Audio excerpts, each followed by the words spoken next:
एक गांव में प्रमोद नाम का लड़का रहता था। उसे हमेशा घूमने का बहुत शौक था। घर पर तो वो बहुत ही कम रुकता था। उसका मन हमेशा बाहर ही रहने में लगता था। प्रमोद के घर वाले उसे बहुत समझाते थे कि इतना बाहर घूमना अच्छा नहीं होता है, लेकिन उसे तो सिर्फ बाहर रहने की ही आदत बन गई थी, इसलिए वह घर पर रुकना ही नहीं चाहता था।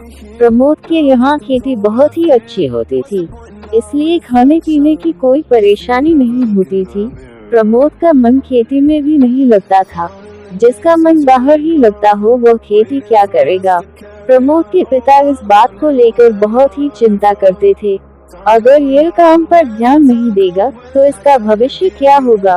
वो उसे हमेशा कहते थे कि काम करना बहुत ही जरूरी है, इसके बिना किसी का भी गुजरा नहीं हो सकता है। प्रमोद का काम करने में मन नहीं होता था। वो कहने पर काम पर जाता, लेकिन कुछ देर बाद घूमने में लग जाता था।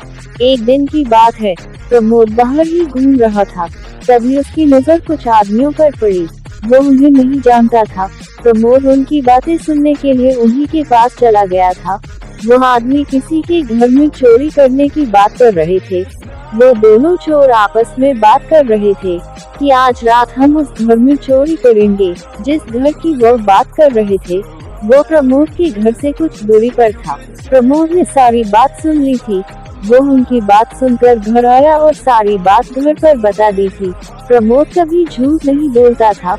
वह थोड़ा नटखट था, लेकिन वह झूठ नहीं कहता था। उसकी बात सुनकर जिस घर में चोर चोरी करने वाले थे उन सभी लोगों को बता दिया था। उस घर के सभी लोग उन चोरों को आज पकड़ने के लिए तैयार थे। जब चोर चोरी करने आए तो चोरों को पकड़ लिया गया और उनकी बहुत पिटाई भी की गई। यह सब प्रमोद की वजह से हुआ था। अगर प्रमोद उनकी बात नहीं सुनता तो ऐसा कभी नहीं होता। प्रमोद की सभी लोग तारीफ करने लगे थे। दोस्तों, हमें सभी बातों का ध्यान रखना चाहिए। हमें अपने काम भी करने चाहिए और सबका भला भी करना चाहिए।